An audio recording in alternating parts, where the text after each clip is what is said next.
Party सूबे में ध्रुवीकरण की राजनीति कर रही है। अल्पसंख्यकों को डराकर उनको वोट बैंक के तौर पर इस्तेमाल नहीं होने दिया जाएगा। अगर राज्य सरकार गंभीर होती तो किसी भी कीमत पर दंगे नहीं होते। इसके साथ ही जयंत चौधरी ने सपा सरकार पर सवाल भी खड़े किए कि दंगे के आरोप में एफआईआर दर्ज किए जाने के बावजूद बीजेपी विधायकों को आखिर क्यों नहीं गिरफ्तार किया जा रहा है और ये दंगा पूरी तरह से साजिश कराया गया है।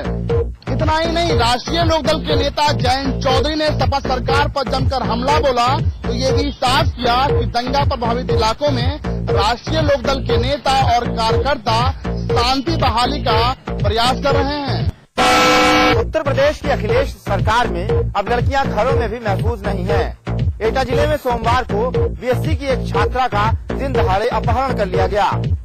एटा जिले की कोतवाली नगर क्षेत्र के मोहल्ला मारहरा में सुबह कुछ लोगों ने घर में घुसकर एक 19 साल की बीएससी की छात्रा का अपहरण कर लिया और घर में रखे जेवरात और नकदी भी लूट ली। अपहृत लड़की की मां और भाई ने अज्ञात लोगों पर लड़की के अपहरण का आरोप लगाया है। लड़की के भाई ने कोतवाली नगर एटा में मामला दर्ज करा दिया है। पुलिस ने मामले की रिपोर्ट दर्ज कर मामले के खुलासे और अपहृत लड़की की बरामदगी के लिए टीमें गठित कर दी हैं। अपहृत लड़की की बरामदगी के तलाश के प्रयास किए जा रहे हैं, तो वहीं दिन दहाड़े लड़की के अपहरण की घटना से पूरे इलाके में तनाव का माहौल है। लखीमपुर खीरी के पलिया कस्बे में बेखौफ बदमाशों ने इलाहाबाद बैंक के नजदीक एक सिपाही संदीप को गोली मार दी। लखीमपुर खीरी में कानून व्यवस्था को बेखौफ बदमाश लगातार तार तार करते जा रहे हैं। दिन दहाड़े बेखौफ बदमाशों ने पलिया कस्बे में एक सिपाही संदीप को गोली मारकर हत्या कर दी। इतना ही नहीं, सिपाही को बचाने आए मंसूर नाम के युवक पर भी फायर झोंक दिया। दिन दहाड़े हुई इस वारदात से इलाके में दहशत फैल गई। मौके पर पहुंची पुलिस ने दोनों को अस्पताल पहुंचाया, जहां से सिपाही को लखनऊ के ट्रॉमा सेंटर रेफर कर दिया गया है। इलाहाबाद बैंक के नजदीक हुई इस वारदात से इलाके में सनसनी है। आपको बता दें, अभी कुछ दिन पहले ही इलाहाबाद कोर्ट परिसर में एक सिपाही को गोली मारकर मौत के घाट उतार दिया गया था। स्वामी विवेकानंद की 150वीं जयंती के मौके पर गाजियाबाद में आयोजित एक दौड़ विवादों के घेरे में आ गई है। पुलिस ने दौड़ का आयोजन कराने वाले 2 लोगों सहित कुल 100 लोगों के खिलाफ एफआईआर दर्ज की है। पुलिस का कहना है कि आयोजकों ने धारा 144 का उल्लंघन किया है। गाजियाबाद में रविवार 15 सितंबर को स्वामी विवेकानंद की 150वीं जयंती पर हुई दौड़ पर विवाद खड़ा हो गया है। पुलिस ने इस दौड़ के 2 आयोजकों अजय शर्मा और राजकुमार सिंह सहित एक पार्टी विशेष के 100 लोगों के खिलाफ एफआईआर दर्ज कर ली है। पुलिस का कहना है कि शहर में धारा 144 लागू है। ऐसे में आयोजकों को शर्तों के आधार पर इस कार्यक्रम को करने की इजाजत दी गई थी, लेकिन आयोजकों ने सभी शर्तों का उल्लंघन किया, जिसके चलते उनके खिलाफ मामला दर्ज किया गया है। पुलिस के मुताबिक आयोजकों की तरफ से कहा गया था कि इस कार्यक्रम में 1000 से 1200 लोग शामिल होंगे, जिनमें 8 साल से कम उम्र का कोई भी बच्चा शामिल नहीं होगा। इसके अलावा कार्यक्रम में किसी भी राजनीतिक दल की सहभागिता नहीं होगी। इसके उलट कार्यक्रम में 10,000 से ज्यादा लोग शामिल हुए, जिनमें बच्चे भी थे, और इसमें भाजपा नेताओं की उपस्थिति में इस कार्यक्रम को राजनीतिक रंग भी देने की कोशिश की गई। जिले में धारा 144 लागू होने के बावजूद प्रशासन ने इस कार्यक्रम को किए जाने की अनुमति दी थी, लेकिन कार्यक्रम में धारा 144 का उल्लंघन पाए जाने के बाद पुलिस ने एफआईआर दर्ज की है। हालांकि डीएम इस पर खुलकर कुछ भी बोलने को तैयार नहीं है।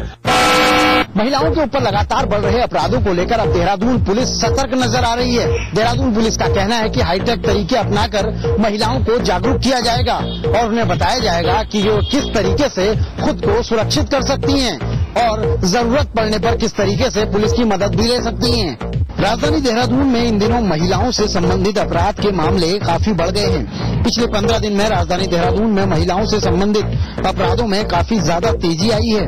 अलग अलग थाना क्षेत्रों में दर्ज एफआईआर के मुताबिक पिछले 15 दिन में महिलाओं की हत्या के 3 मुकदमे, घरेलू हिंसा के 11 मुकदमे, यौन शोषण और छेड़खानी के 9 मुकदमे, महिला अपहरण के 6 मुकदमे दर्ज हुए हैं। इसके अलावा कई ऐसे भी मामले हैं जो पुलिस ने लिखे ही नहीं है। महिला अपराधों के मामले को लेकर देहरादून पुलिस ने एक नई पहल शुरू की है। पुलिस ने महिला की सुरक्षाओं को लेकर एक किताब छपवाई है, जिसमें महिलाओं को कुछ प्रमुख कानून और उनके ऊपर होने वाले अपराधों का विवरण और उसकी सजा के बारे में बताया गया है। साथ ही इस किताब में राजधानी और पुलिस मुख्यालय से जुड़े सभी पुलिस अधिकारियों के मोबाइल नंबर भी दिए गए हैं। महिलाओं के साथ यदि कोई अपराध या कोई घटना होती है तो उसके लिए वे कहाँ शिकायत कर सकती हैं, इसके बारे में भी इस किताब में लिखा है। देहरादून के सभी थाना क्षेत्रों में ये किताबें महिलाओं को निःशुल्क वितरित की जाएंगी। महिलाओं को सुरक्षित करने के लिए योजनाएं तो बन गई, लेकिन देखना होगा कि ये योजनाएं क्या कागजों तक सीमित रहेंगी या फिर राजधानी के गांव और कूचे में रहने वाली महिलाओं को भी अपने कानूनों के बारे में पता चल पाएगा और वक्त आने पर वे भी पुलिस की मदद लेकर सुरक्षित रह पाएंगी। कानपुर देहात में वाहन चेकिंग के दौरान जब सिपाहियों ने ट्रक को रोकने की कोशिश की तो ट्रक नहीं रुका और सिपाहियों को रौंदता हुआ निकल गया। दरअसल अकबरपुर थाना क्षेत्र में चेकिंग के दौरान ट्रक को रोकने की कोशिश की तो ट्रक ने 2 सिपाहियों को रौंद दिया, जिसमें एक सिपाही की मौके पर मौत हो गई, जबकि दूसरा सिपाही गंभीर रूप से घायल हो गया।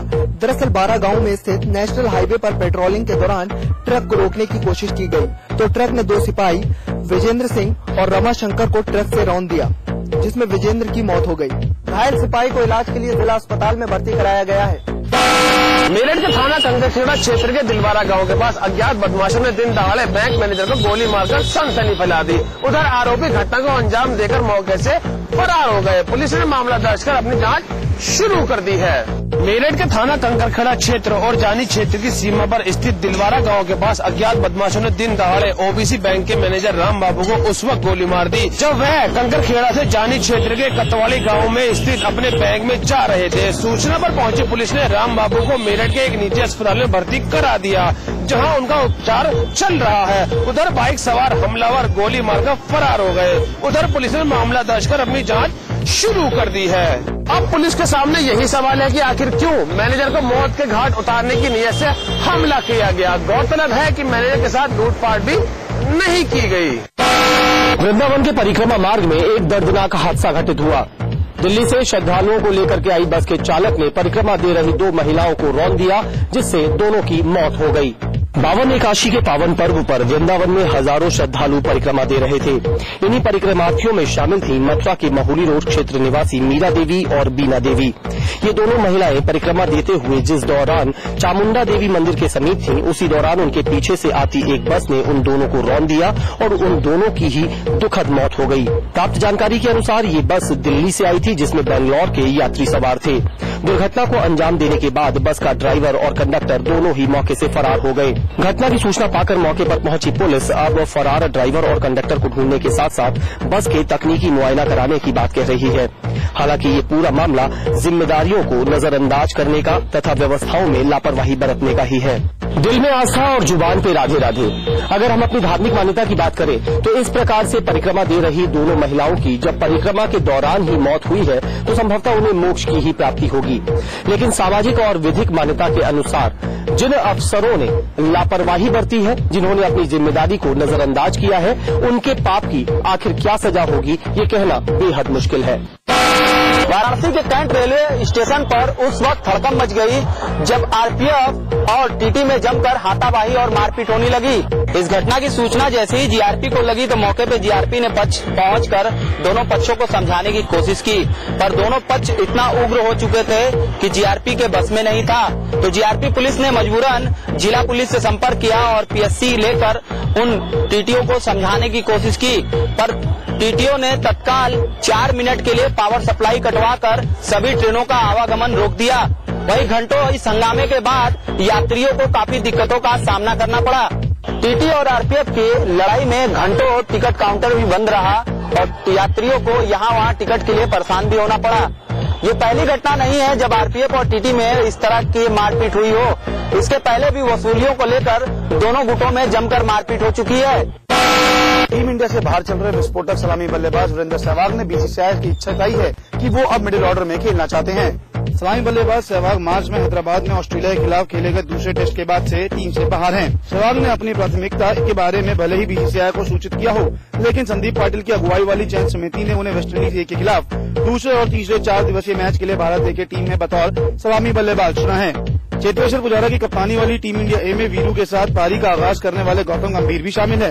ऑस्ट्रेलिया के खिलाफ घरेलू मैदान पर अपने अंतिम 2 टेस्ट मैच में सहवाग ने महज 27 रन बनाए थे। दिल्ली का ये बल्लेबाज नवंबर से वेस्ट इंडीज के खिलाफ 2 टेस्ट मैचों की सीरीज के लिए टीम में वापसी का प्रयास कर रहा है। हालांकि सहवाग ने बीसीसीआई को अपनी इच्छा जता दी है कि वो मिडिल ऑर्डर में खेलना चाहते हैं, लेकिन अब सवाल ये उठता है कि क्या सहवाग अपना करियर बचाने के लिए ओपनिंग स्थान छोड़कर मिडिल ऑर्डर में खेलना चाहते हैं।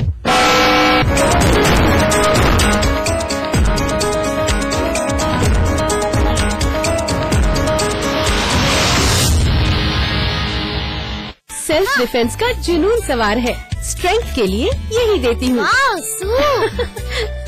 इस इंटेलिजेंट सुपरमैन को खीर बहुत पसंद है। हस्बैंड को ऑफिस में भी बिरयानी चाहिए।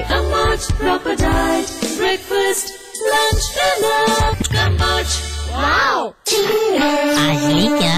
Julie, my love, you're the love of my life. Julie!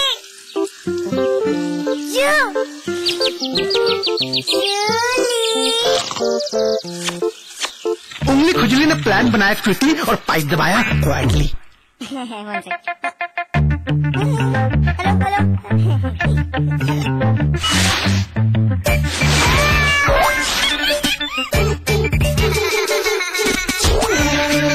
Refreshing mini gums. आजली क्या?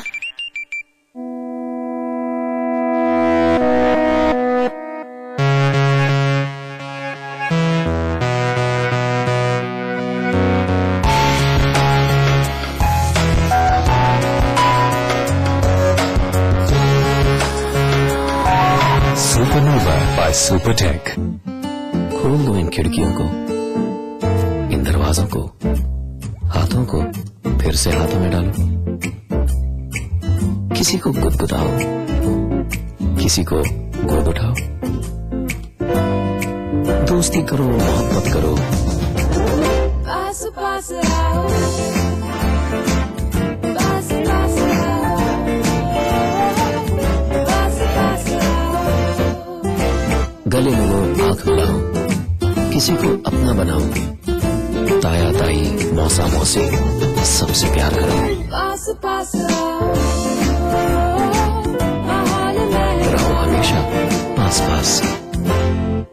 बढ़ेगी उपज जब होगी अच्छे बीजों की रोपाई, और तभी बढ़ पाएगी किसानों की कमाई। आयोजित हो रहा है 6ठा national seed conference. Mega mall बनेगा, the biggest India ever seen. यहाँ स्टेडियम बनना चाहिए। चैरिटी के बारे में सोच रहे हैं। कभी तो ऐसा ख्वाब देखिए जिसमें हजारों ख्वाब शामिल हैं।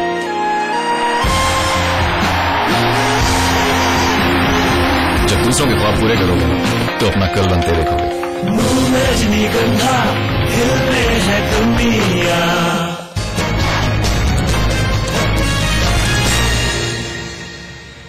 नमस्कार, फाइनल रिपोर्ट में आपका स्वागत है। मैं हूं श्रीवास्तव। बुलेटिन की शुरुआत करेंगे हेडलाइंस के साथ। हवन की राह पर लौटा मुजफ्फरनगर। हालात सामान्य होने के बाद पूरी तरह हटाया गया कर्फ्यू। आम दिनों की तरह खुलेंगे स्कूल कॉलेज। 7 बजे तक खुलेंगी शराब की दुकानें। मुजफ्फरनगर दंगे से आहत प्रधानमंत्री ने कहा, लोगों की हिफाजत करना सरकार का फर्ज। सोनिया और राहुल ने भी बांटा पीड़ितों का दर्द। मुजफ्फरनगर दंगे पर यूपी विधानसभा के दोनों सदनों में हंगामा। कार्यवाही 18 सितंबर तक के लिए स्थगित। अखिलेश सरकार पर बरसी बीएसपी सुप्रीमो मायावती। कहा, यूपी सरकार को बर्खास्त करे केंद्र सरकार। राज्य में लागू हो राष्ट्रपति शासन। मौलाना महमूद मदनी ने सियासी दलों पर लगाया गंभीर आरोप। मुसलमानों को किया गया टॉयलेट पेपर की तरह इस्तेमाल। मुजफ्फरनगर दंगों पर हो रही सियासत पर भड़के मदनी। छत्तीसगढ़ में बीजेपी के PM in waiting Narendra Modi को मिला पूर्व PM in waiting Lalkrishna Advani का आशीर्वाद। गुजरात के विकास के लिए आडवाणी ने की मोदी की जमकर तारीफ। आसाराम की मुश्किलें बढ़ी। जोधपुर कोर्ट ने बढ़ाई 14 दिन की न्यायिक हिरासत। 30 सितंबर तक जेल में रहेंगे आसाराम। अलीगढ़ के डीएम राजीव रौतेला का शर्मनाक बयान। हिंदुस्तान को बताया रोने वालों का देश। कहा, जवानों की मौत के बाद घर वाले मांगते हैं रुपए और पेट्रोल पंप। समाचार प्रेस की खबर का एक बार फिर से हुआ बड़ा असर। जेल में बंद बादशाह सिंह को मौज मस्ती कराने वाले पुलिसकर्मियों पर गिरी गाज। एडीजी जेल ने 3 पुलिसकर्मियों को किया सस्पेंड। और अमेरिका की राजधानी वॉशिंगटन के नेवी यार्ड में फायरिंग, 4 की मौत, कई लोग घायल।